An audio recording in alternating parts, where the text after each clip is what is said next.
Bonjour à tous, j'espère que vous allez bien. Nous allons donc voir aujourd'hui comment dimensionner un réseau frigorifique, donc tuyauterie, ligne liquide, ligne d'aspiration, ligne de refoulement, ligne de retour de condensat, non pas avec des AVAC, mais avec un logiciel. Alors les logiciels à notre disposition, eh bien, ce sont des logiciels fournis par les fabricants et fournisseurs de filtres hydrogène. Donc là ici de pente de Moore, donc ici j'ouvre,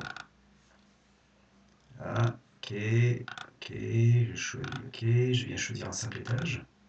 Et donc là, ici, vous avez donc, par défaut, c'est la 134A avec un régime de fonctionnement moins 40, moins 10 plus 40, et puis surchauffe de 10, de 5, pardon, surchauffe à l'évaporateur de 10, surchauffe à la conduite d'aspiration de 10, avec un volume balayé, plutôt une puissance rigot de 100 kW, avec des rendements qui sont ceux-ci, et donc du coup un volume balayé qui est celui-là.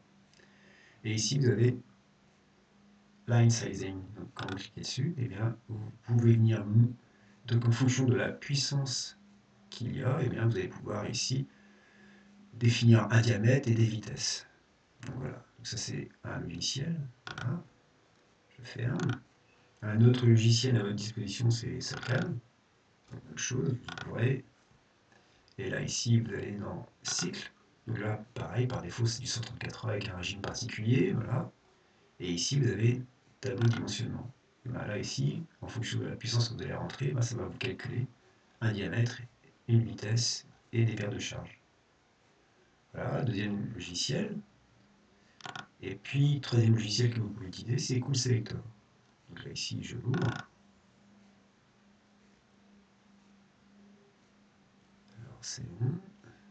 Voilà. Donc là, ici, vous arrivez sur une page d'accueil. Et donc ici, vous avez l'onglet Components Line Series. Donc, vous cliquez dessus. Et là, du coup, eh bien, vous arrivez sur différents schémas de circuits frigorifiques. Donc, vous êtes sur un simple étage. Et puis, en admettant que vous vouliez dimensionner la ligne d'aspiration, vous allez cliquer sur ASPI. Voilà, et là, vous arrivez sur une page, comme pour les autres, c'est du 134A pour un régime donné. Voilà pour la présentation des logiciels. Donc là, avant de continuer, je vous propose donc de vous présenter l'exercice sur lequel on va travailler. Donc là, ici, j'ai préparé un petit exercice. Qu'est-ce que c'est? Eh bien, donc c'est un réseau, hein, une perspective isométrique d'un réseau avec une salle des machines ici, hein, et puis donc un réseau aérien qui distribue du liquide et qui ramène les vapeurs au compresseur, au-dessus par un réseau aérien, avec au-dessus de différentes chambres froides. Donc, quand j'ai un réseau, je commence déjà par eh bien, tronçonner, hein, le réseau. Donc ici, j'ai fabriqué différents tronçons. Donc, de l'origine de la salle des machines, je remonte et je viens jusqu'à la première dérivation, je mets un point B ici, donc j'ai un premier tronçon AB. Puis de B au premier évaporateur de la première chambre froide, j'ai un point C, donc le tronçon BC, avec une chambre froide, donc numéro 1 de 15 kW. De B à D, donc deuxième chambre froide, avec donc 25 kW. De B à E, c'est un collecteur commun qui permet de distribuer les chambres froides 3 et 4. Donc de E à F, on retrouve eh bien, le tronçon qui permet d'alimenter la chambre froide 3 pour 10 kW, et puis de E à G, la chambre froide 4 pour 17 kW. Vous avez donc, à votre disposition les plans de l'architecte, donc vous avez pu mesurer les longueurs des différents tronçons. Donc voilà, donc ici je les ai fixés. Ce dont vous avez besoin aussi pour pouvoir faire votre dimensionnement, c'est du régime de fonctionnement de votre installation. Donc là ici, a priori, on fonctionne à moins 7 plus 42 au R449A. Et donc je me suis fixé des hypothèses supplémentaires classiques, hein, surchauffe fonctionnelle sous refroidissement de 5 degrés et surchauffe total de 20 degrés. Ça y est, là j'ai tout pour pouvoir dimensionner mon réseau. Donc là du coup, qu'est-ce que je fais? Eh bien, soit je pars directement sur le logiciel, mais c'est pas malin. Je vais d'abord fabriquer un tableur Excel. Donc là, ici, j'ouvre Excel et je vous ai préparé donc j'ai préalablement préparé un tableur. Donc ici dans ce tableau, qu'est-ce qu'on va retrouver? Eh bien, on va retrouver ici une colonne puissance rigot. Donc puissance rigot qui passe dans chaque tronçon. Alors attendez, excusez-moi, ici, pour commencer, j'ai la colonne tronçon. Donc tronçon AB, BC, BD, etc. etc. Ça va, donc j'ai les différents tronçons de mon réseau, les puissances frigorifiques qui passent entre guillemets hein, dans ces réseaux, hein, parce que c'est pas une puissance frigo qui passe, mais c'est un débit, mais il y a bien une correspondance entre le débit et la puissance.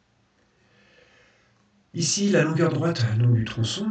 Après, donc, je viens calculer une longueur équivalente. Donc, je vais vous expliquer juste après comment je fais. Du coup, le logiciel me donnera le diamètre donc exprimé en pouces, la perte de charge en Kelvin par mètre générée par le passage de mon R449A dans cette tuyauterie, et la vitesse à laquelle le flux va circuler compte tenu du diamètre que j'ai choisi. Et derrière, je fais le calcul moi, de la perte de charge qui va être réellement créée dans le tronçon.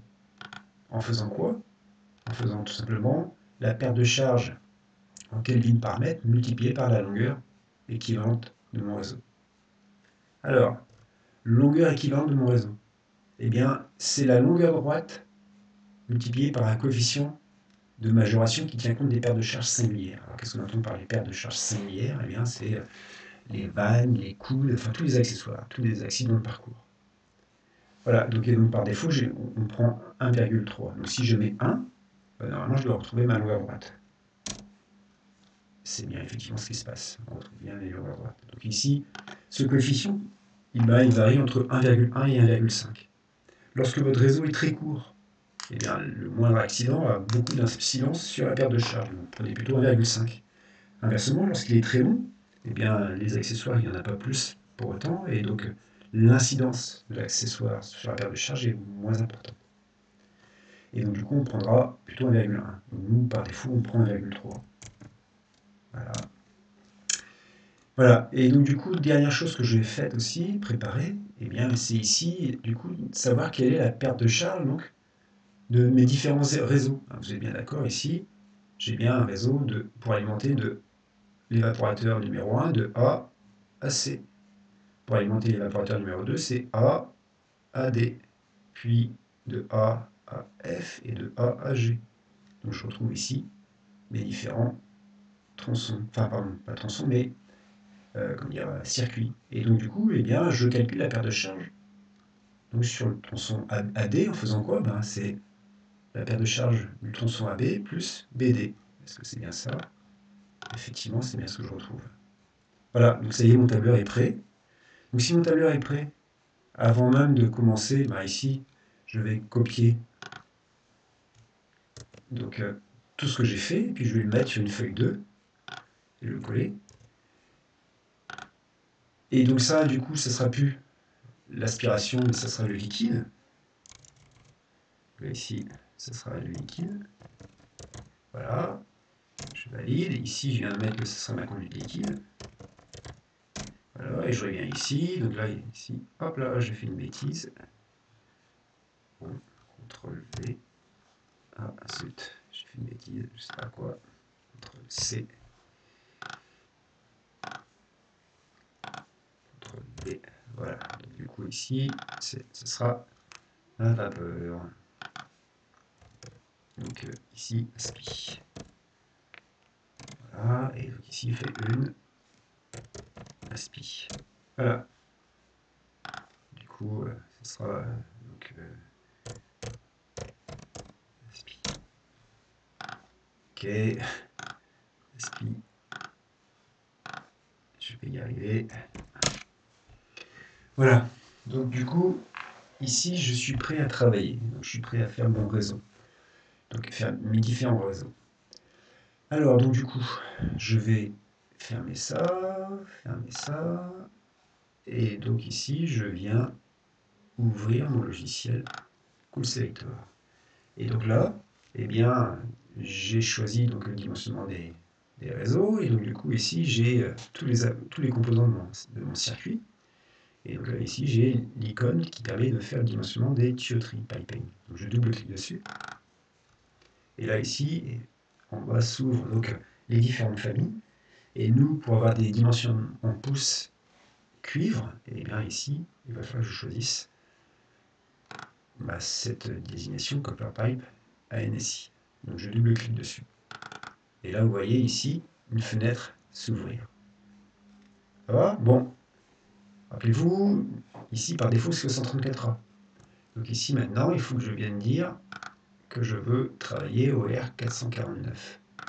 Voilà. Que j'évapore à -7, que j'ai une surchauffe fonctionnelle de 5 degrés, que j'ai une surchauffe totale de 20 degrés, donc 15 degrés d'échauffement dans la conduite d'aspiration. Je condense à 40, que j'ai un SOAF de 5, et c'est tout pour mes informations. Et donc, je suis prêt à dimensionner mon réseau. Hop là, je vais réduire un peu. Voilà. Et zut. Voilà. Ici, je ferme ça. Hop, je suis prêt à travailler. Donc là, ici, je prends mon tableur. Voilà. Donc, le tronçon AB, il fait 67 kW. Donc, 67 kW. Et donc là, je valide. Et lorsque je valide, et bien ici, il va me proposer. Alors ici, par défaut, il s'est mis à 1 pouce 3/8. Vous allez voir, la vitesse va exploser. Donc là, ici, parce qu'il reste en 1 pouce 3/8 par défaut. Donc là, du coup, je double-clique sur la sélection. Une page s'ouvre. Et là, ici, vous voyez, eh bien, par défaut, il était en 1 pouce 3/8. Et là, ici, il vous propose de passer en 2 pouces 1/8. Et si vous passez en 2 pouces 1/8, la vitesse sera de 13,7 mètres par seconde. Or, la longueur du réseau, enfin, la longueur de ce tronçon est quand même de 25 mètres. Donc, vous aurez beaucoup de perte de charge. Donc, du coup, il vaut mieux passer avec un diamètre supérieur, qui, pour le coup, est intéressant parce qu'en plus, il garantit une vitesse de 8,9 mètres par seconde. Donc ici, je prends celle-là. Et là, vous voyez ici, il me dit quoi? Il me dit donc que, eh bien, ça sera du 2 pouces 5/8.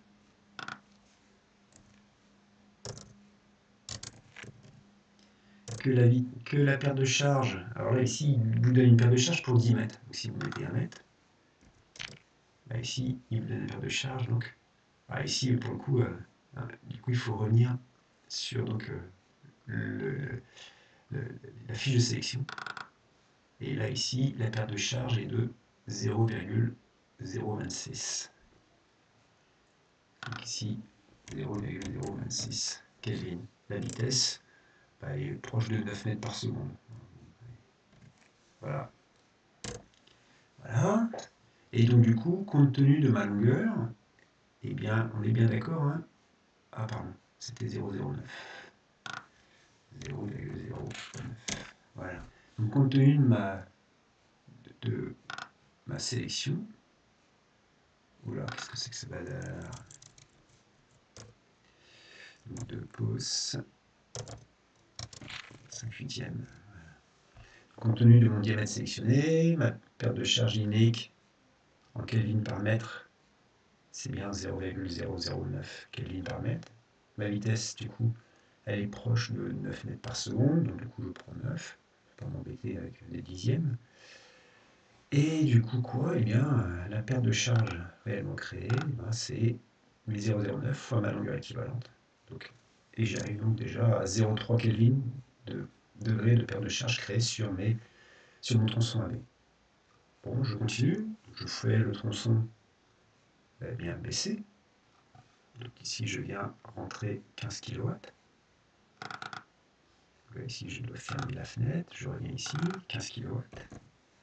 Et là je valide, et là automatiquement il va rester en 2 pouces 5/8, et là la vitesse va s'écrouler, donc je reclique ici, et à nouveau il me propose, là par défaut, ici, voilà, du 1 pouce 3/8.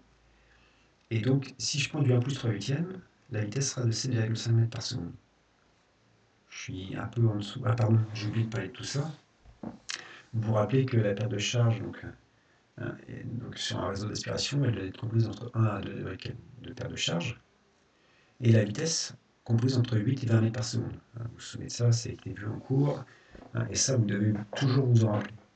Donc nous ici, notre vitesse comprise entre 8 et 20 mètres par seconde, ici on est un peu short. Donc on va passer en 1 pouce 1/8, et on verra bien après. 1 pouce 1/8, donc ça veut dire qu'ici, je vais mettre 1 pouce 1/8. Du coup, la perte de charge est de 0,04